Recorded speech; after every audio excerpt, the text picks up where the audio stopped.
Hello class, my name is Heather Wolf and today I'm here to discuss Georgia House Bill 757, known as the Free Exercise Protection Act, or as some people call it, the anti-LGBTQ law.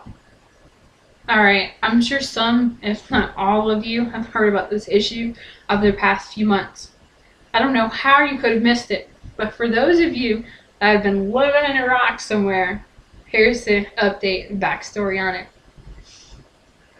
The Free Exercise Protection Act, which was passed by the Georgia state lawmakers on March 16th, set out to protect faith-based organizations that chose to decline services that they argue violates their belief.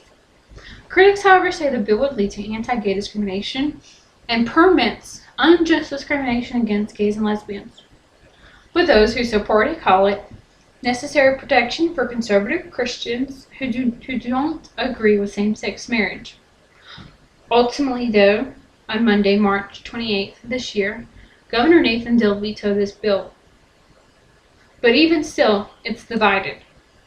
Some say the governor vetoed this bill because it was the right thing to do. Others, however, feel he was pressured into doing so.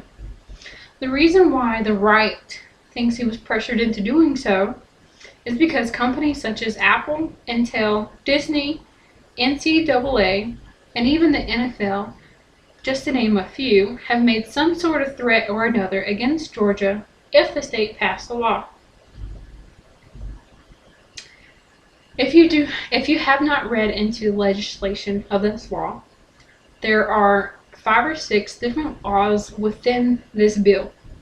One of the laws that is of main concern is the Senate Bill 284, which is the First Amendment Defense Act of Georgia.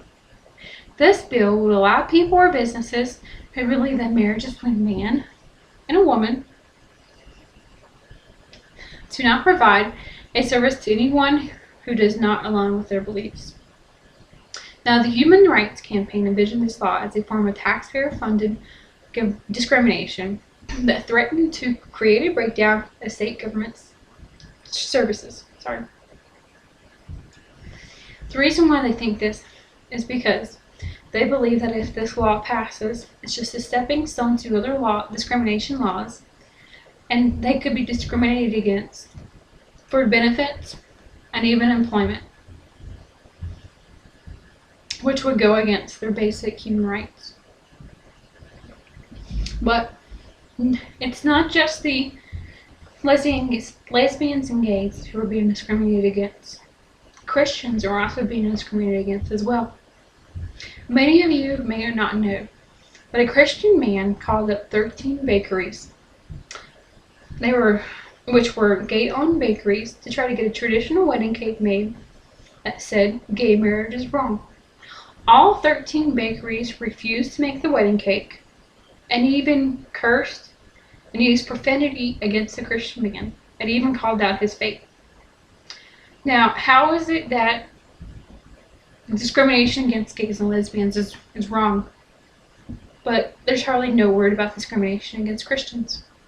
Now, I'm not saying that either one is right, but I do believe that a privately owned business should have certain rights, to include refusal of service.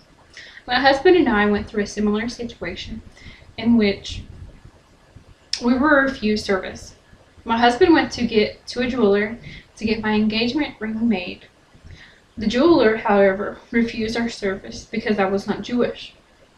But instead of raising a hissy fit and suing the jeweler, we went to another jeweler, and we have continued doing business with that jeweler over the past 3 years. Now, the first jeweler who refused our businesses, he's the one in the loss, not us. Because he refused our business, and now we take our business and money elsewhere. So I feel that the jeweler who refused our business is in the loss, and that it's his or her right to refuse our business. If you are interested in any of the information I have spoken to you about today, please look at the cited notations below and let me know if you have any other questions or concerns. I would love to hear the opinions of others on this issue. Thank you and have a great day.